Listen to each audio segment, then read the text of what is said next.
Friends, கேட்டுக்கு அந்த பக்கம் ஒருத்தன் நின்றுட்டு இருக்கான்ல, என்ன மாதிரியே தான் இருப்பான். அவன் என் கலர்லேயே தான் இருப்பான். ஆனால் அவன் கொஞ்சம் குண்டு பூசணிக்கா குண்டாக இருப்பான். அவன் பேர் தான் ஓரோ ஃப்ரெண்ட்ஸ்.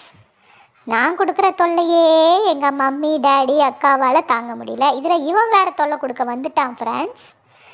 அதுக்கு தான் இவனை வர விடாமல் நான் வந்து தடுப்பாக உட்காந்துன்னு இருக்கேன். பக்கத்தில் உட்காந்துன்னு இருக்கேன், இங்கே கேட்டு பக்கத்தில்.